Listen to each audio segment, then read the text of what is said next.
Hey, I'd like to welcome you to another episode of Mission Matters. My name is Adam Torres, and if you'd like to apply to be a guest on the show, just head on over to missionmatters.com and click on Be Our Guest to apply. All right, so I have Demetra Sklavos Bakas on the line, and she's founder and managing director of Madison Street Search. Demetra, welcome to the show. Thank you, Adam. I am unbelievably excited for this and super honored. First off, have to start by holding it up. Come on, the new book is out and I'm so thrilled and happy to publish your work. I got to ask, so you're a new author, how do you feel? I don't know. I feel like I have this new swag about myself. Honestly, no big deal. A published author. It's fine. Oh, well, I see it. I see the swag. All right. Well, let's dive into the interview. So I'm excited to get into your writing today. Of course, want to learn more about Madison Street Search, your journey as an entrepreneur. We got a lot to cover today, but we'll start this episode the way that we start them all with our Mission Matters Minute. So Demetra, we at Mission Matters, we amplify stories for entrepreneurs, executives, and experts. That's our mission. Demetra, what mission matters to you? So mine is kind of a multifaceted mission, I would say. My main mission in my career is to make career dreams come true. So I'm lucky to do that. And then on the flip side of that, I also feel like I have the opportunity to help inspire others. My life motto, and of course, we'll dive into this too, regarding the book, is doing the right thing at the right time for the right reasons. And by following that mission, you'll get to where it is that you want to be. It's awesome. All right. And again, great to have you on and to celebrate your release. So just to get us kicked off, let's start a little bit further back in the beginning. Like, where did this entrepreneurship when did you get into business? Like, how did that all begin? Oh, boy. Okay, about 10 years ago, straight out of college, my dream job was to be a bank fraud analyst at the FRB. I applied over 20 times. I got denied over 20 times and just couldn't really figure out why. Throughout my first year after college, I was a consultant for about a year, connected with a lot of different types of people and recruiters, in fact, to where I started becoming interested in their job, having no idea that was even a job itself, but kind of tripped, fell, planted into the recruiting business with a very naive and unexpected and unrealistic expectations. And so having worked at the largest global recruiting firm to a local one here in Chicago to ultimately launching my own firm, and the book kind of dabbles into it a little bit in how I kind of fell into it. And I think what has made me the most successful and what has literally brought me to being an entrepreneur today is because I learned to trust myself, my moral compass, and always leading with the mentality of do the right thing at the right time for the right reasons. I think I find the recruiting industry and just the field really really interesting. So I remember when I was a financial advisor in a previous career, had some good relationships with a couple of recruiters at the time. And I never really considered what they were doing, but they're, relationships I'd had over the course of years, really. And they'd followed me through my career and I'd kind of risen in rankings and different things. And they just, ended up being some really good confidants and people to get advice from. So I just have a kind of an affinity for that career. But for those that maybe haven't had that type of relationship or don't even really know much about the industry itself, I guess I'd say as a career of going into it, obviously you found your space, you found your niche and you do great. What would you tell newbies, people that are considering a career change or maybe even haven't really considered this as a field? What would you tell them about why you find it rewarding? And I actually get this asked a lot, and I appreciate that. The best way to get information is to reach out to a recruiter, right? And I would definitely say find someone that you can trust, that has your best interest in mind, that obviously you want to find a recruiter that's successful, right? To give you the right tips, because it's a sales, right? Industry in a sense. So lots of dog eat dog environments. So being aggressive, yet again, doing the right thing at the same time and being efficient in what you do is super important. So find someone who's in the industry, You reach out to me, find me on LinkedIn, wherever, and I'm happy to have that conversation, right? So just getting the real deal about the industry, I think is super important because to set your expectations. My first year or two in staffing was horrific, very hard. You saw a lot of things that maybe didn't align with your moral compass and the way that you wanted to do business. And, we had metrics, for example, 250, 10, 10, 250 calls, dials, 10 hours of phone time, and 10 in-person meetings a week. And if you didn't hit that, you would be fired on Friday. So the offset with that is that perhaps you're also motivating people to not necessarily do the right thing. What I was saying was, I think that perhaps that is why some people maybe don't have the right perception of recruiting is because you just haven't had the right experience. So you'll know a good recruiter when you see one that has your best interest in mind. Ask the questions, make sure they're super transparent about it. And if it sounds too good to be true, it probably is.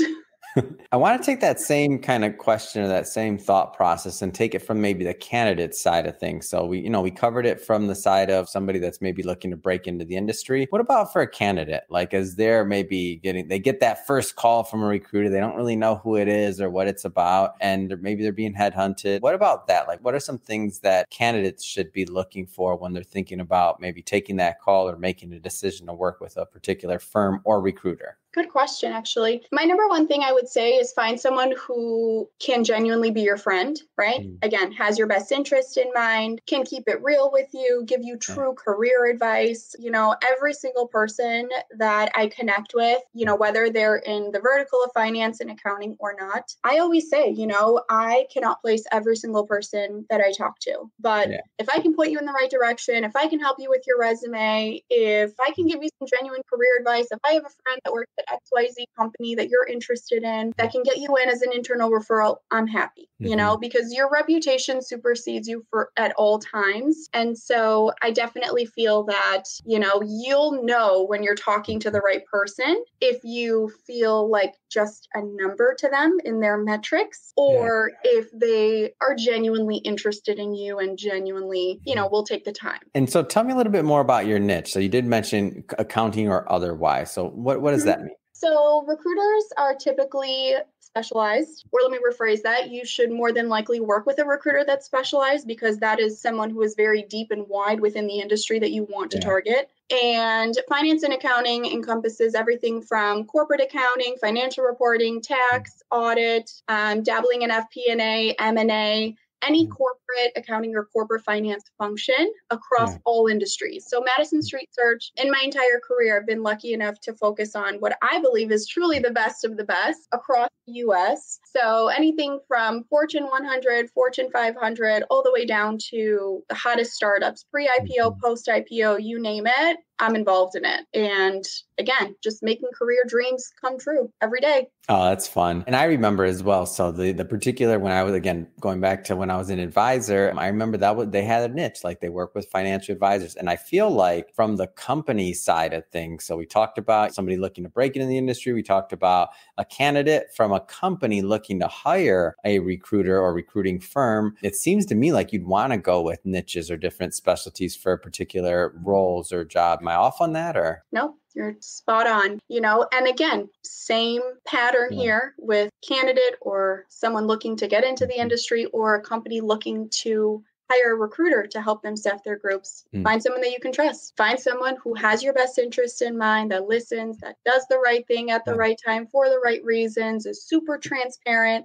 Just this week, I had one of my CFOs, he said, Demetra, I wish I was giving you the fee. And I said, it's okay. I appreciate that, right? But I wasn't the one to find you that top candidate in that search, but it's those relationships. He goes, you're always my first call. But again, I can't fill every single job that comes my way. If I did in the last 10 years, I'd be retired at 33 on my own private island.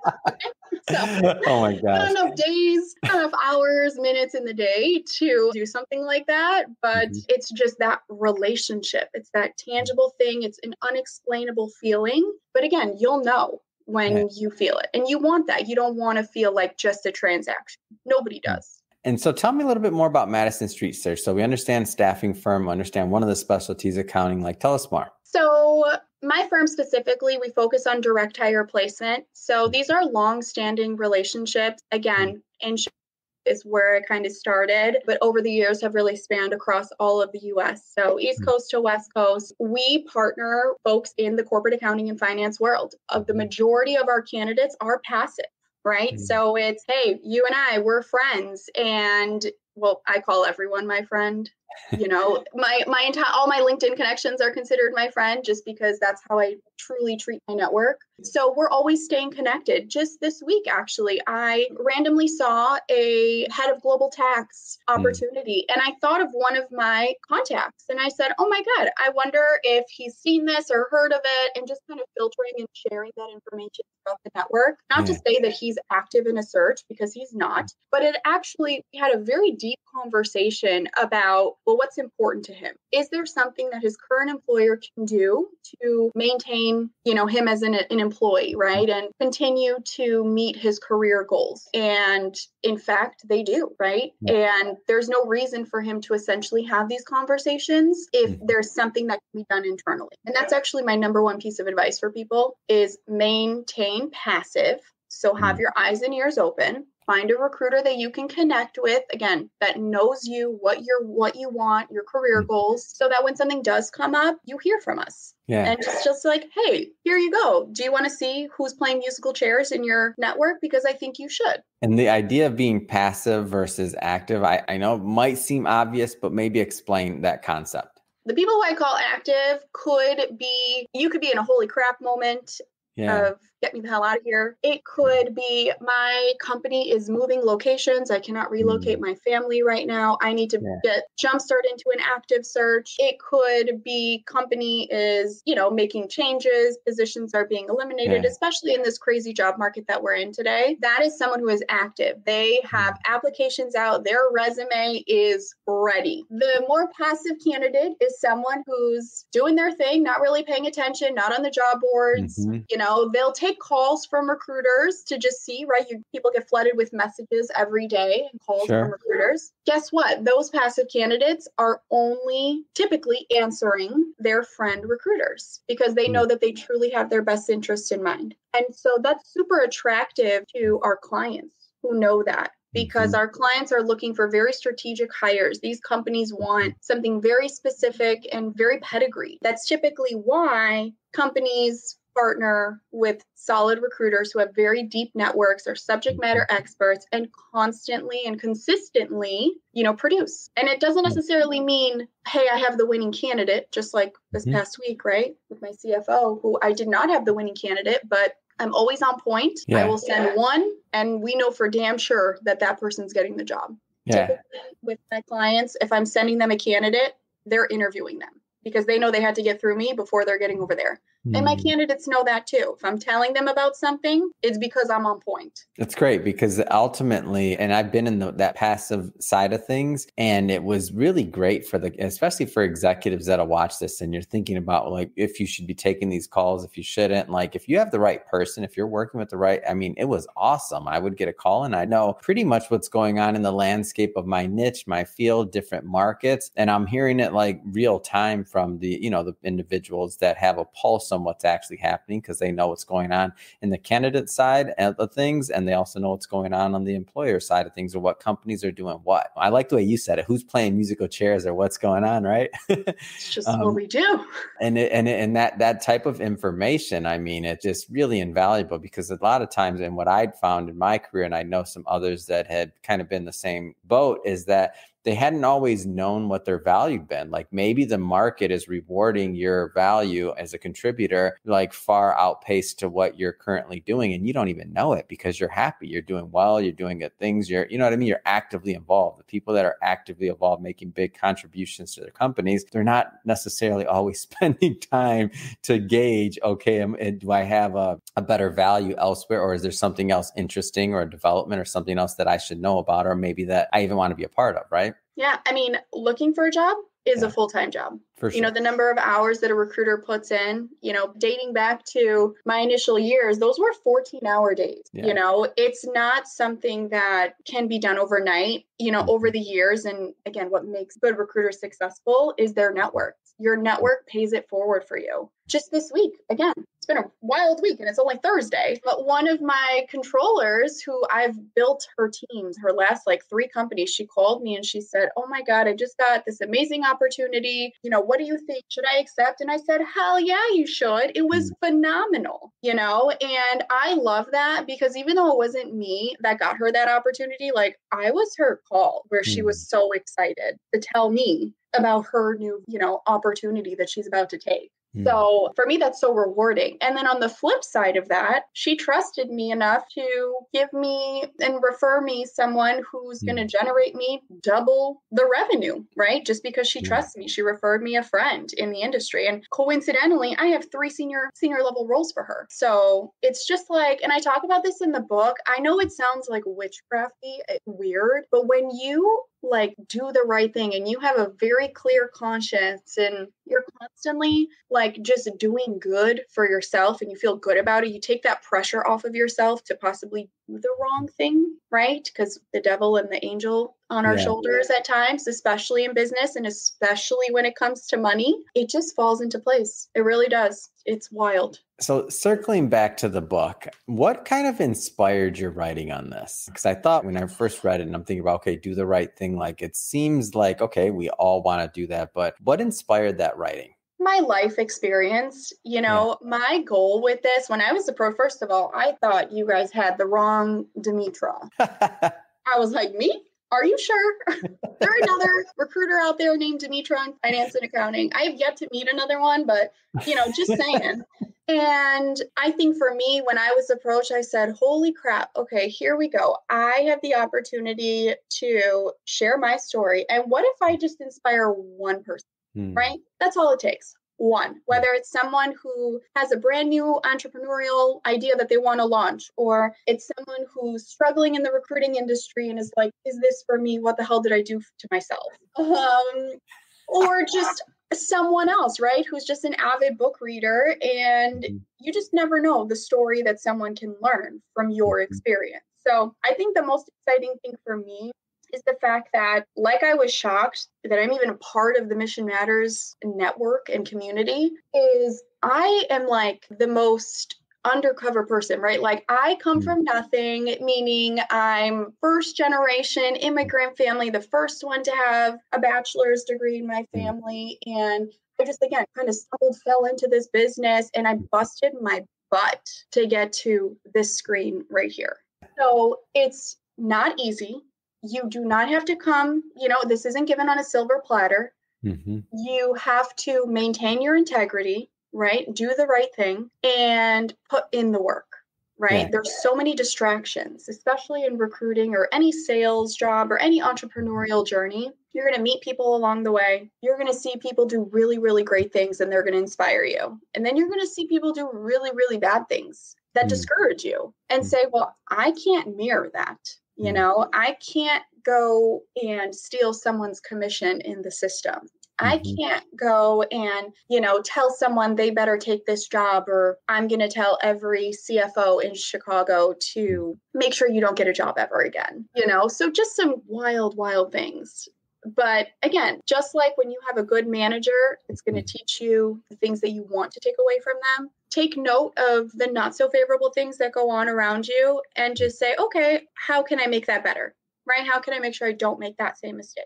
So lots of change going on in the world right now. So we're recording this for everybody watching this in the future in 2022. So a lot of change, job place and otherwise, just in general. For those that are out there looking to get their footing in the job market with all this change, people moving different companies closing down, we're middle of recession. What kind of advice would you give them as they're kind of on their hunt? Find the right recruiter. Go make a best friend. Go talk to someone. You may have to talk to many and tell them your story. See who's going to listen, who genuinely cares to help you make a career game plan. And, some of my favorite questions that I like to ask people is, what is your end career goal right before retirement? What is it that you want to reach? Is it CFO, CAO, controllership, manager, director level? Do you want to cross over from finance, accounting, or accounting to finance, tax, audit, you name it? Yeah. or eventually even start your own business. And from there, have someone along the way, right? Mhm. I have contacts who I have been on their career journey for literally the last 10 years. It is Mm. bomb.com.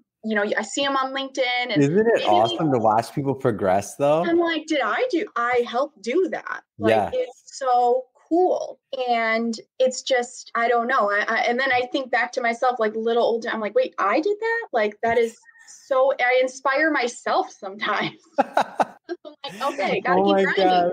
I got to keep love that you going. said that. I love that you said that because it's gratifying to see, especially in your business, to see like when I think about some of those early jobs, those early things, those early placements, and then to think, like you said, you've been on the career journey with somebody for 10 years, like not only the relationship and the friends you make, as you mentioned, but just to see their path and to see them grow. And maybe they started out when they were junior in their career. Now they're senior. Now they have families. Now they're having all these other things that they didn't have. They might have been their early 20s when you first placed them the first time. And then now as they're looking to do different things, you get to be part of their goals and what happens next, right? Yep. And I'm hiring their mini me's. I mean, that's like my favorite phone call, right? When it's like, holy crap, look at what I'm doing today.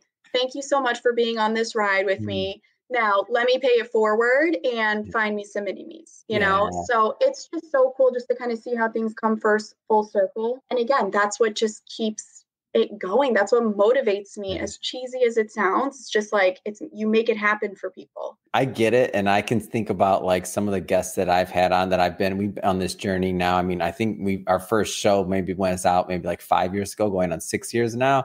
And even within that, I'm not quite at 10 years of hosting the show yet, but even with that small span of time, like seeing like somebody that maybe came on when they were just a startup and just going live to then they come back on to do some other announcement or they're doing something even bigger or they changed or they sold the company, they're doing something else. And you're like, wow, I remember the first time you were on the show, the first time we got to know this and to follow the careers of all these entrepreneurs like yourself and to watch you continue to prosper and to grow and to do different things. It's fun. It's a lot of fun.